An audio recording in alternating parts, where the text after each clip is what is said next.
Yo, what's mobbing, man? Appreciate y'all tuning in to Hog Mob Media. Make sure y'all like and subscribe, man. So we're going to hit y'all with another devotional.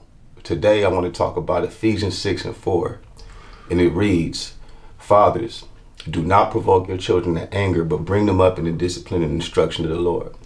And why I feel like this verse is important is because it speaks to the foundational aspect and pillars of the community, of culture itself, is fathers.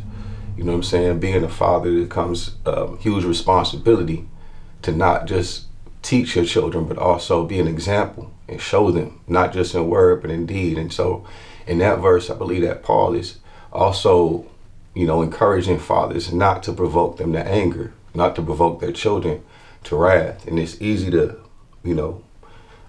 be the type of father that can discourage your children. And so one of the ways that we can, as fathers, provoke our children to anger is by the way that we handle ourselves while we're under pressure, or even when sometimes our children may frustrate us, how we respond to them. Do we respond with kindness? Do we respond in gentleness? Do we respond, with meekness?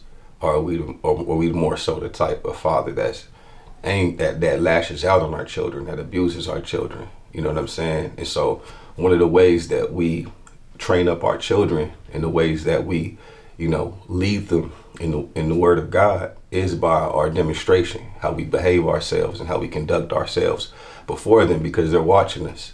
We are a living example of, how we want them, to handle life.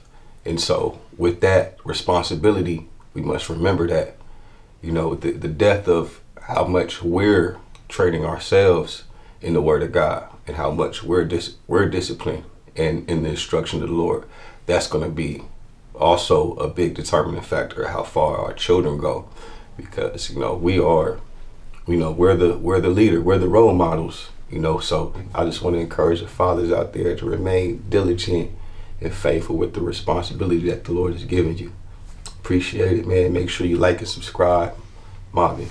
There's been a breach of security. The enemy has crept in to pursue the souls of our youth that God has given us to be good stewards over. Our homes are in ruin because men refuse to move as soldiers, losing focus as Satan devours like a group of locusts. Pops is chilling on the block, getting stupid loaded, going through the motions, lost in this foolish culture. God blesses with seeds to cultivate and guide them, but the problem is how will they blossom if nobody choose to grow them? The truth is spoken. It takes a village to raise a child, train a child. This garbage this world's instilling just weighs them down. We chilling while Babylon raise our children. It's major foul, brother. System spiritually killing those willing to take a bow. As the young folks get brought up, their souls get slaughtered, and the globe gets darker because hope gets farther. So I hope this cause you to revoke your offering to Satan and get your kids off of Molech's altar, bazooka.